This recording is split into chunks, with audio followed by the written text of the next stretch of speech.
Security forces ने बलोचिस्तान के इलाके कल्लात में ऑपरेशन करते हुए फितनल हिंदुस्तान के 4 दहशतगर्दों को हलाक कर दिया। ISPR के मुताबिक ऑपरेशन 1 नवंबर की रात को दहशतगर्दों की मौजूदगी की इत्तला पर किया गया। दहशतगर्दों से असलहा और गोला बारूद भी बरामद कर लिया गया। भारतीय स्पॉन्सर दीगर दहशतगर्दों के खात्मे के लिए सैनिटाइजेशन ऑपरेशन जारी।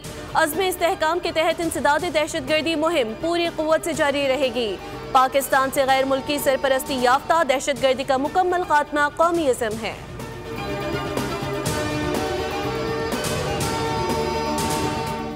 ट्रंप की मौजूदगी में गजा अमन मुआहिदे पर दस्तखत हुए। गजा अमन के लिए कोशिशों पर अमल दरामद जारी है। हमें इंसानियत बचाने के लिए भरपूर कोशिश करना होगी। नायब वज़ीर आज़म इसहाक डार का गूगल क्रोमबुक असेंबली लाइन की इफ्तिताही तकरीब से खिताब। कहा, हुकूमत पाकिस्तान डिजिटाइजेशन की जानिब गामज़न है। हमने टेक्नोलॉजी में बहुत तरक्की की और कर रहे हैं।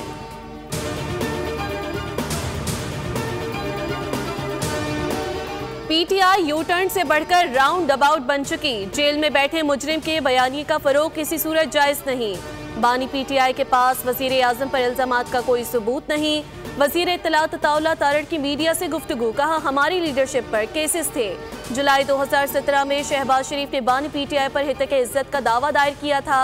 आज बतौर गवाह अदालत के रूबरू पेश हुआ हूँ। केस को 8 साल हो चुके। बानी PTI के वकला ने 120 बार तारीख मांगी। बानी PTI के पास अपने दिफा में कहने को कुछ नहीं। अदालत के सामने सबूत रखे हैं। उम्मीद है इंसाफ मिलेगा।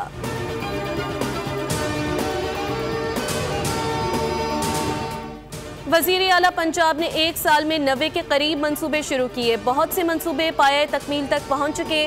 वज़ीर इत्तलात पंजाब अज़मा बुखारी की न्यूज़ कॉन्फ्रेंस। बताया, सियासी मुखालिफिन भी वज़ीर आला मरियम नवाज की कारकर्दगी के मोतरफ हैं।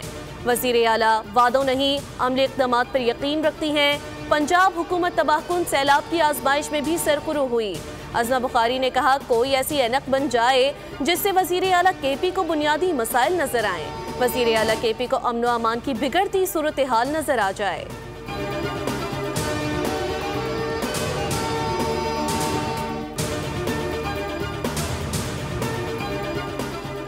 सदर मुमलिकत आसिफ अली जरदारी का 3 रोज़ा दौरा कतर। दोहा में आलमी समाजी तरक्याती कॉन्फ्रेंस में शिरकत।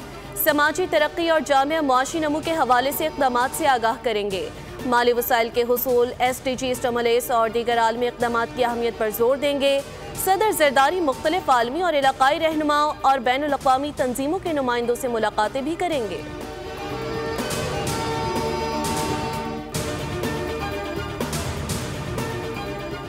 कराची में ई-चालान का निफाज। 8 रोज के दौरान खिलाफ वर्जियों पर लगभग 25 करोड़ रुपए जुर्माना आयद किया गया। 500 से ज्यादा शहरियों ने सहूलत मराकज पर माफीनामा जमा करा दिया। ट्रैफिक पुलिस के मुताबिक दुरुस्त एड्रेस न होने पर 237 चालान वापस लौट आए। सीट बेल्ट पर 16 करोड़ 80 लाख 70 हजार, हेलमेट ना पहनने पर 3 करोड़ 13 लाख 50 हजार रुपए जुर्माना आयद किया गया। मोबाइल फोन के इस्तेमाल पर 69 लाख 15 हजार के जुर्माने हुए। शहरियों के लिए माफी मांगने पर पहला ई-चालान मनसूख, जबकि 14 दिन में अदायगी की सूरत में चालान की रकम 50% कम करने का फैसला किया गया।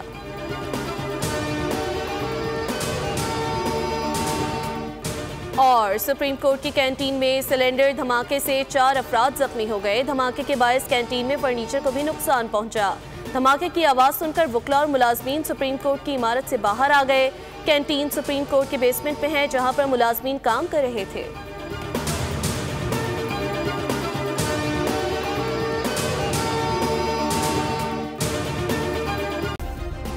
सब्सक्राइब करें और बेल दबाएं ताकि कोई खबर रह न जाए।